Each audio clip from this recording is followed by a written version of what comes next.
Hello everyone and welcome to the Hobby Guard. In today's video we will be doing a full-on spoiler deep dive into the book Wrath of Iron by Chris Wright. So if you have not read the book, this is your first and only warning, or if you don't care about spoilers, be welcome to stay. However, that being said, again, first and only warning, full-on spoilers, and I'll give you a moment to leave. Oh, before you leave, hold on. I do have a spoiler-free version of this review. You can find it in my channel. I will upload it before I upload this one. So yeah, this is just basically a continuation of that. Realistically, this video probably works better if you see both videos, but I don't know. I'll leave it up to you. I value your time. So let's just jump and dive right in.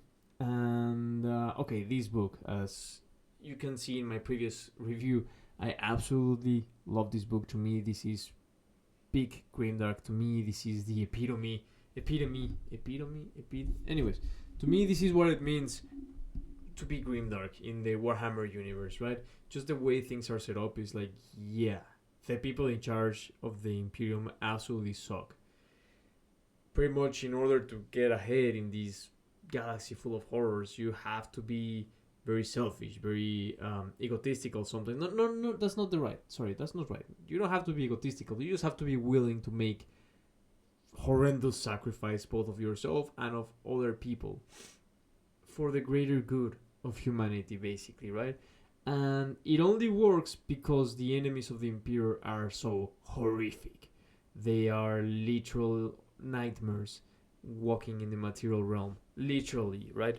So I think this book shows that perfectly, and how even under the worst conditions, the true spirit of humanity shines through.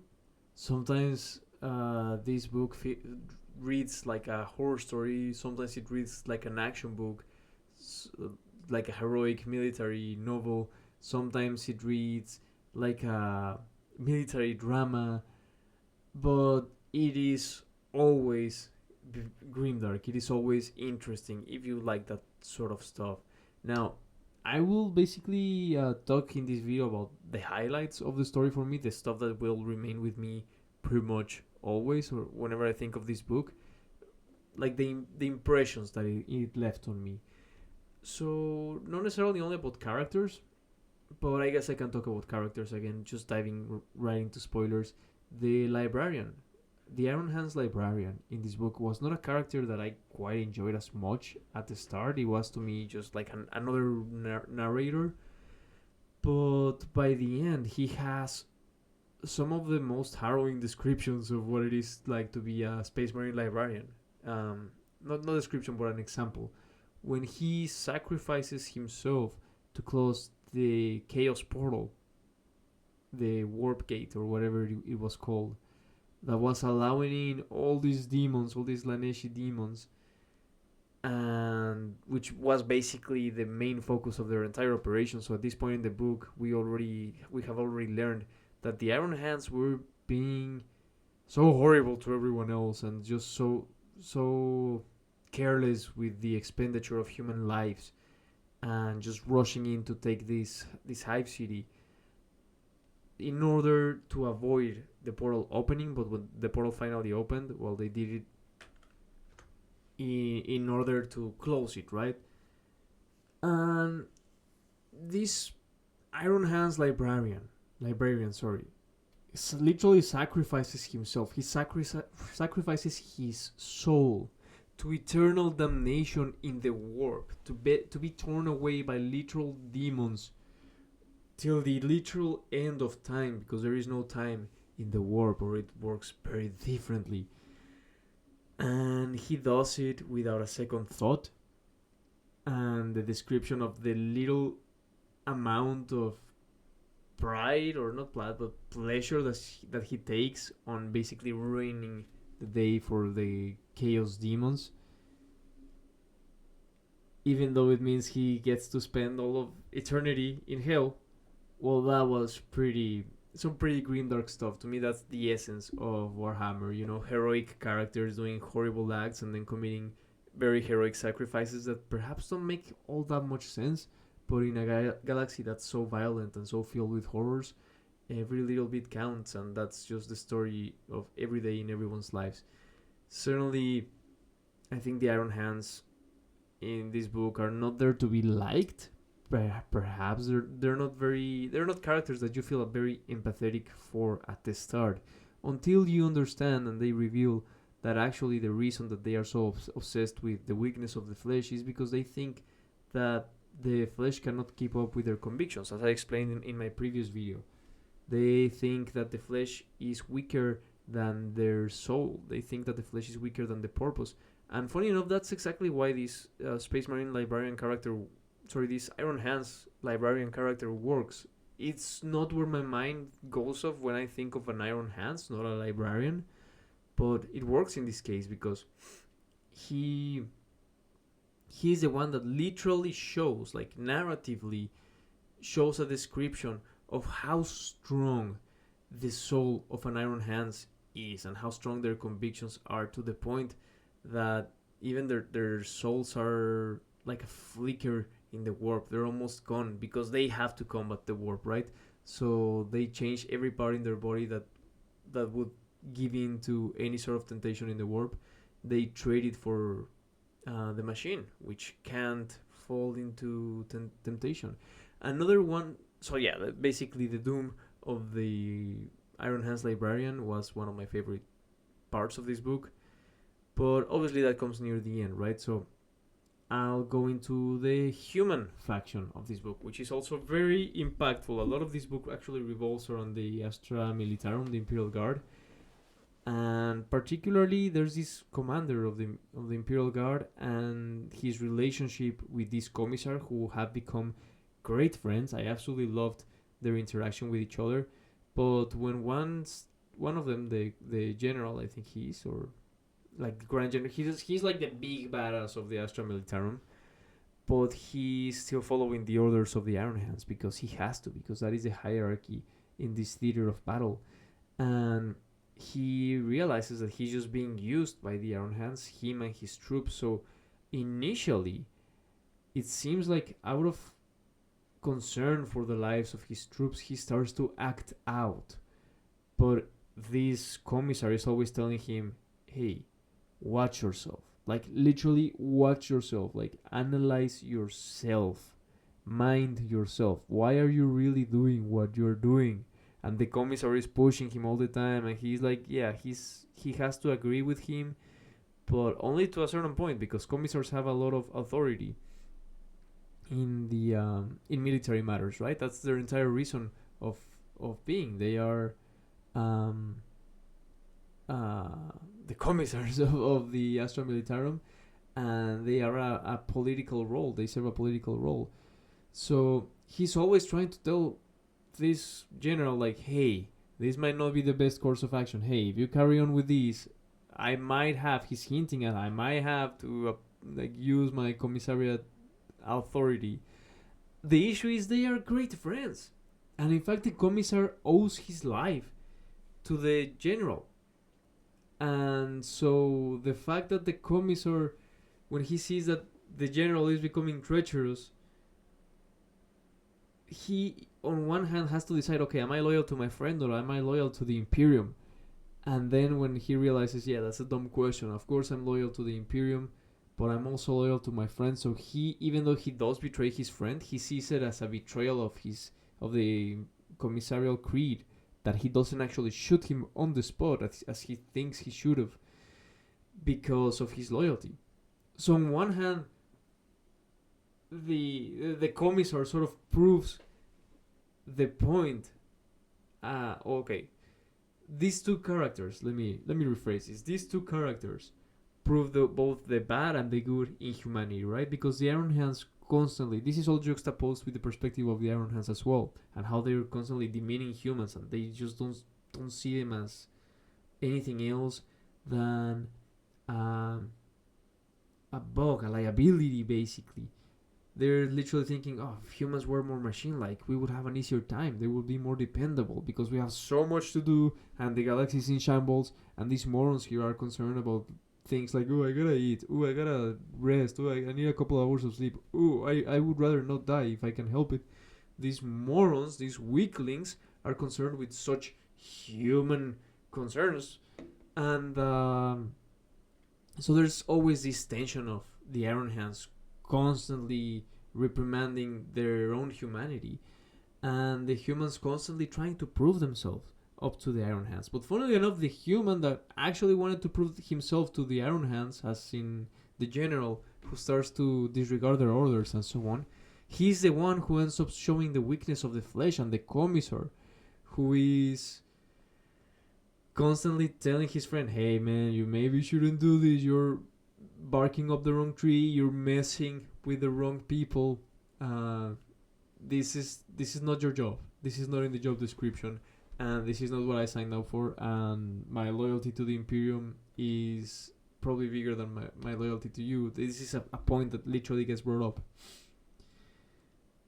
He is actually the one who shows the more strength, who shows, and even an Iron Hands character actually makes this remark like, oh, there is strength left in humanity after all, right? And he sees it as like something rare but valuable nonetheless, because in the end, sure, the weakness of humanity, so to speak, presents an issue for them, but without the strength of the humans and the sacrifices of all the humans involved, then they would have failed their mission. And that leads me to the other character that was a stand-up in this book, even though he's not as much in it, because again, he's just one character and he's usually a lone operative, so he's interacting with like different people, but he doesn't have these relationships, long established relationships that carry on through the whole book, like is the case with the commissar and the general.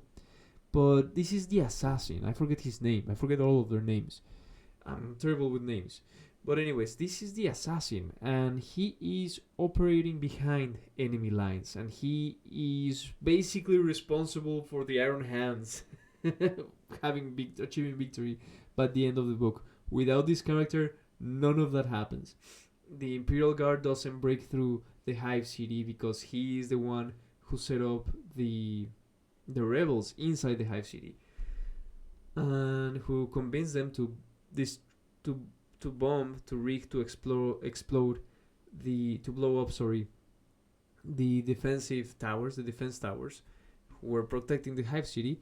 And even though they only managed to destroy one of them, that is enough for the Imperial Guard to break through, even though it was a pointless sacrifice, or not pointless, it was a sacrifice, so that the Iron Hands could operate in like from a different flank, basically. But anyways, this character is so cool. He's like the I feel like he's what's this other character? Dan Abnett, you know, when he wrote his self-insert, as some people call it, John Grammaticus. How he tries to make him like so smooth, but also like super dangerous and deadly, but also kind of cool, and you know, with his own sense of humor and whatever. But it just feels horribly out of place in the Warhammer universe. To me, this is that done right. Okay, so you have your character who's like a super assassin, lone operative, but also he is a former Death Cult member, Death Cult of the Imperium member, not a chaotic Death Cult, but for the Imperium, and he gets recruited, and he's reporting to the Commissar, and he goes through hell, literal hell at one point, but he's just kind of nonchalant about it in a way, in such a smooth way, because this guy is an absolute certified badass, but he's also addicted to drinking blood, so he's more concerned with like, oh, I really should not try that blood. Such a weird character, such an alien personality, but it kind of worked for me because again, he's just a human. He's very augmented. He is heavily trained. He's a psychopath, absolutely. He's completely brainwashed by two different organizations at two different points in his life, and yet he is a badass, and certainly one of the standouts in this book to me. And pretty much the resolution of this entire book is thanks to him in a big way, because with his sacrifice they finally exposed that the warp gate was being opened. Now let's go back to the titular characters of this book, the Wrath of Irons, if you will not. Let's go back to the Iron Hands, because there's more Iron Hands characters here that are worth addressing. First, just out of rule of cool, the Iron Father in this book, the one with the two flamers who can't stop just blasting his flamers whenever he wants to make a point, is so metal, dude. He's just like, burn the heretic, flamer. Kill the mutant, flamer. Burst the unclean, flamer. So metal. And anyways, he's just a character in the background, but I absolutely loved him. But yeah, the Space Marine Sergeant in this book, the Iron Hand Sergeant, is also very cool because we can juxtapose his personality with that of Ron or Wrath. I forget his name. Ron, I think it is. Like the big badass Iron Hands, the one who's in charge of everything that is going on in this theater of war, in this operation. The one whose this operation was all his idea. Quoting Obi-Wan. Wait. Yeah, I guess Obi-Wan. Anyways. No, quoting Anakin. Sorry, I digress. The juxtaposition between these two Iron Hands, who are of course of the same chapter, of the same philosophy, but they are just at very different points in their life as Iron Hands, in their journey, if you will, as Space Marines and Iron Hands, was very interesting because of course the Sergeant is a lot more human still, and we get to see a lot more of his internal processes. We get to see his gears turning a lot more.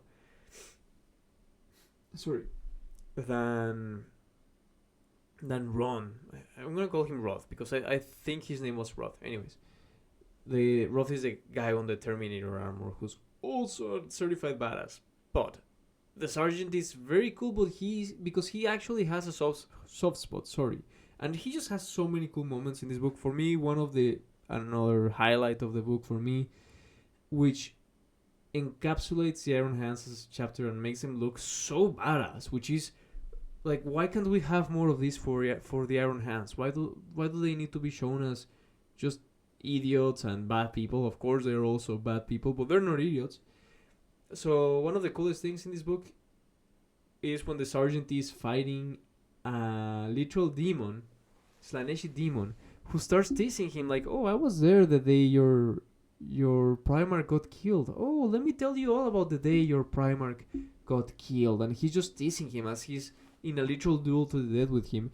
And you just know, like, dude, any other Space Marine from any other chapter would have lost his marbles at this point. He would have just thrown everything at the wall and just, like, lost his S. But this guy just stays cool, and he even makes a remark like, "Bro, who do you think I am? Like, do you think I'm gonna react to your teasing? Which chapter do you think I'm from? Do you know whose neighborhood this is, man?" And just completely murks the demon. To me, that was like the highlight of the book, and one of the highlights of the Iron Hands as a chapter, and just their characters in general. Is like, cool story, bro. I don't care. I'm literally half machine. But of course, he does care to an extent, and we get to see, eventually after that fight is over, that he still has some humanity left. And he starts to second guess himself, and at one point, he even stops his task for a few seconds to think and to ponder the meanings and consequences of his actions. And that is when he is caught by the Iron Father, whose name I can't remember to save my life, but that's when he's caught by that Iron Father character. And he goes, "Are you pondering?" Oh no pondering allowed. No, just kidding. And this guy is terrified. The Sergeant is terrified. He's like, "Oops, they caught me pondering. They know I'm human now." These guys have so horrible imposter syndrome too. So it's amazing. I love it. And they're gonna find that I'm human like anyone else. And the Iron Father is like, no, yeah, I see what's going on here. You just are at a very important point in your career where the human part of you is gonna fight so much harder for you not to kill it, because you're about to ascend into the perfection of the machine, into the perfect weapon as devised by the Emperor. And so the beast within you will fight harder now that it is cornered. Do not let it win, do not feed it. And that is so cool on so many levels, dude. I love this character, and I love how good of an example he is for the actual philosophy of the Iron Hands. All three of these characters, all four of the Iron Hands characters, even though we only get the point of view for three of them. But finally, let's talk about Rob, who's the cover boy, the poster boy, sorry, for this book. I would have liked to see more of him, but I think that he jumps in the story precisely when you need him, right? When the other characters are either dead or dying or busy elsewhere, and he represents what it means to be an Iron Hand, and he's here to remind you, like, oh yeah, this path these other characters are on, this is where they end up. And he's like the most grimdark character in this book, I will say, because obviously you have, oh, I haven't even jumped into the huge spoiler that has to do with the Horus Heresy, but anyways, I'll get there eventually. But this guy, he's out of all the human factions, if he can be considered human, he's the one who's pulling the strings for the Astra Militarum and the Astartes that are involved here, and the Mechanicus even. And the titans that are helping him in this battle, right? He's the one who's taking the decisions. He is the one who decided to proceed this way. Just rush everything and just make a beeline towards the objective, basically, by sacrificing so many lives, dude. It's eye-watering the amount of human lives that are lost in this book. But it's a sacrifice that he's willing to make. That's why I say that he's the most grimdark character, because he does commit very heroic actions. He is a certified badass as well.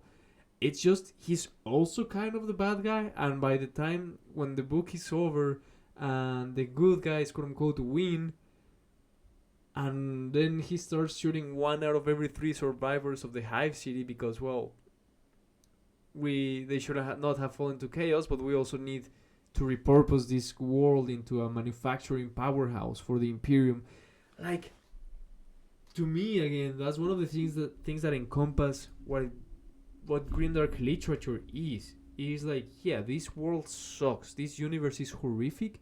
Characters here have to commit horrific acts, crimes against humanity, literally. But that is because we all have a duty and we all have a purpose. And that's Warhammer 40,000. And if you don't like it, go watch Star Wars or Star Trek. You absolute kid. No, just kidding.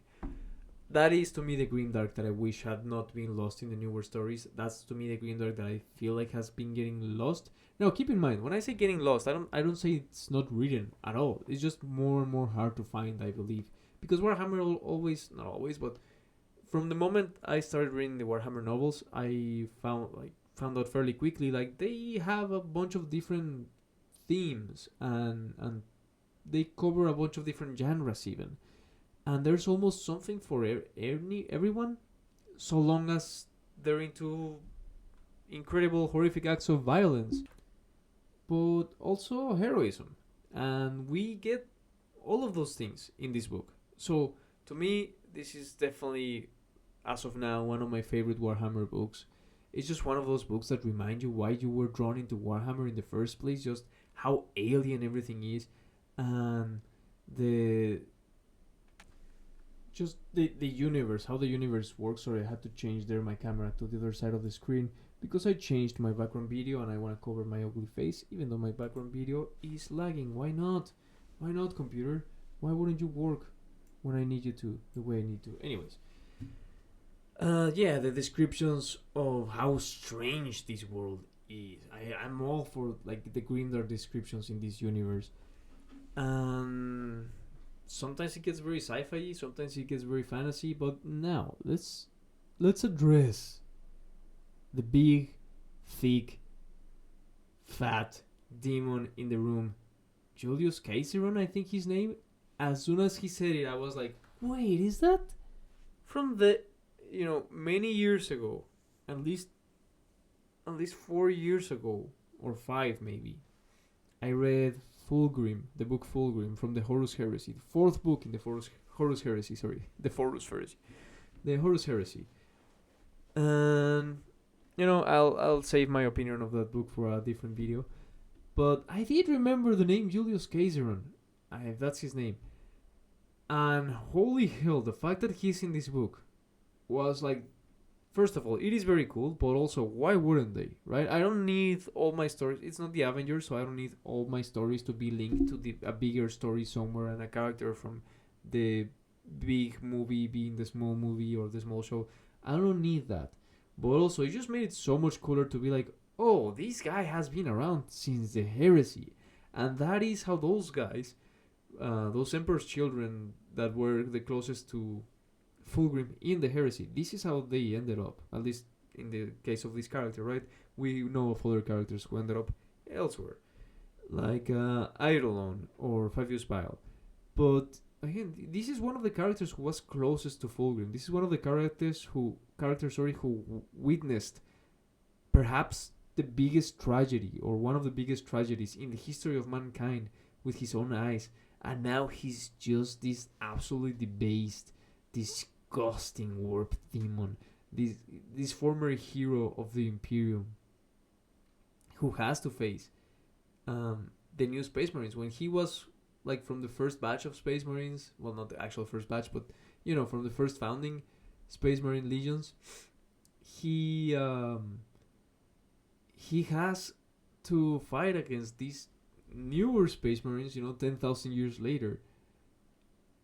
And also this newer version of the Space Marines that he already used to fight first with and then against, who are the Iron Hands. Because remember, the Iron Hands were very close to the Emperor's children.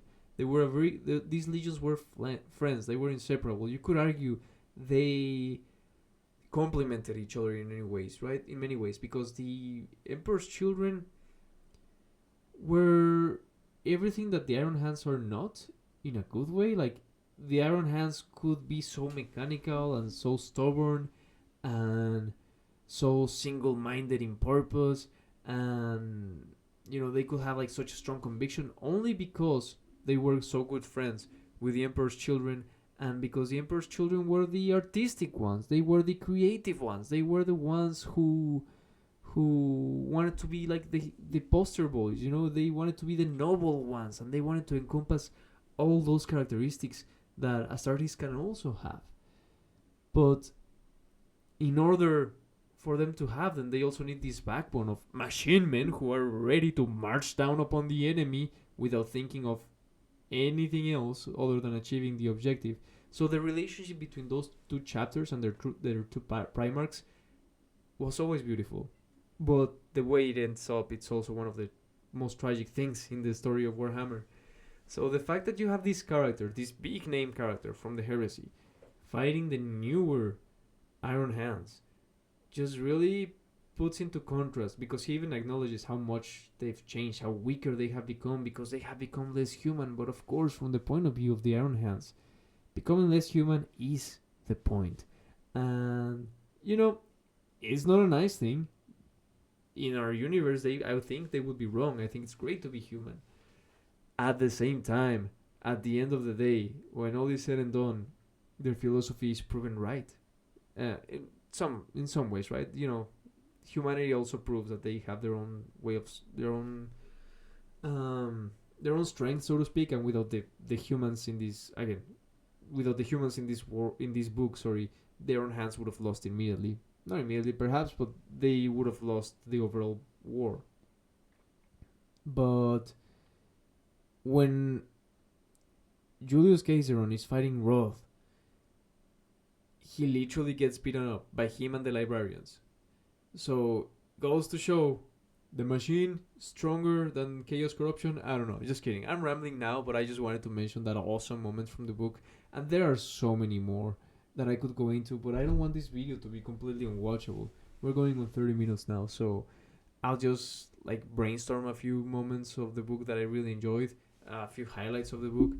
That Martian priest, the female Martian priest, such a weird alien cool character, I really liked her. I really like how human she's described. That even though she's completely inhuman, and how she calculates, sort of runs the calculations on when it's best to show her humanity and when it's best to hide it, or probably the other way around. Maybe she's just faking her humanity. I don't know. At some point, I even thought she was kind of described in a sensual way to this, like presenting herself, not a sensual way, like not in a sexual way, but rather as an attractive way. Like she was trying to use her feminine attributes, as weird as it sounds, right? Just because she's talking with this Astra Militarum general, and she's like showing some of her cybernetic augmentations and so on. But just the way that it is described made me feel like, oh, this character is probably very attractive in their own Martian priesthood strange machine ways. And of course they never delve into that, which I like. I really like that, because it just leaves the mind open for imagination. Like, I wonder if she's like supposed to be a baddie for the other tech priest. I don't know. For the cult mechanicals, if like this is what a 10 out of 10 looks like for them. But anyway, she was a cool character for sure. And the dragoons, I think they're called the dragoons. But those guys that get absolutely smoked, get absolutely murked in the first act of the book, that make the big break for the wall in the Hive City. And that whole description, that whole scene of, or very many scenes of them just trying to accomplish the mission and literally sacrificing their own lives in their process. Again, even though short characters that die fairly quickly, I felt like I got to know them fairly well. And I always appreciate in a grimdark book when a character that you like gets killed early on, but it feels earned. It feels like, okay, yeah, well, this wasn't the only character that I liked, and they didn't just kill them for shock value. It was pretty clear that they were gonna die because they were fighting impossible odds, and that's when that's what happens when you fight impossible odds. Like, they were just cannon fodder, quite literally. So, anyways, I just wanted to make another mention to that. Sorry, and the big twist at the end, where the princeps of the Titan that is helping the Iron Hands, but then at some point he's gonna rebel, and then the priestess of Mars is like, I'm gonna kill him. But the way it's set up, it made me think like she was talking about killing Roth, the Iron Hands, but no, she literally meant she was gonna kill the princeps, because the princeps was starting to rebel against the Iron Hands, against Roth and his authority, and he was pushed to do so, not pushed though, but convinced to do so by the Astra Militarum general. So there's this Game of Thrones thing going on, and I'm all for it. It's not too much, it's not too little. It was just enough to keep me invested in the interactions between all these different factions and these characters. And again, absolute awesome book. That's it was just everything that I expected, and a few things more. There was quite a few. I gotta stop this video soon. I can barely talk anymore. My mouth is all dry. But there were a lot of very pleasant surprises, and I know I'm gonna stop recording and I'm gonna think about more cool things of this book, because it was also packed with interesting moments and interesting characters. I have them in the back of my head, but again, I only have so much time to record these videos. So now I would like to know, what do you think? If you've read this book, please let me know what were your opinions on it in the comments down below. Also, let me know which book you would like me to perhaps read and review next. I don't promise anything. I am very particular of like, I only have a certain amount of free time every day. Very little amount of free time every day, I should say. So I'm very particular about where I invested and what books and which media I consume. But hey, nothing stops me from considering your suggestions, so feel free to leave them in the comments down below. And again, if you've read this book, let me know what do you think about it. Did you like it? Did you not? Do you appreciate the same things that I did, or do you think I'm giving the book too much credit and the author too much credit? So please, again, let me know in the comments down below. If you have not read the book, I don't know why you watched this video. Go read the book. It's absolutely worth your time. But that being said, these books can be pricey. So you do what you want to. That's why I made the previous video. That's why I make the spoiler-free video, so people can figure out whether it's worth paying money for these books. To me, it's not that terrible because I have Audible and I get to use credits, but I also end up buying quite a few of them, extra credits every month. So I guess it is, of course, a money and time investment. But that being said, thanks for coming. Thanks for watching. Please drop a like and a comment in this video if you enjoyed it, because this is obviously a very niche channel, so I would like help finding more people who are into this sort of stuff, this style of video, just more conversational, less editing, and just deep diving into nerdy, autistic topics, because I produce the type of content that I would like to watch. So let's spread the goodness. Thank you, and see you on the next one.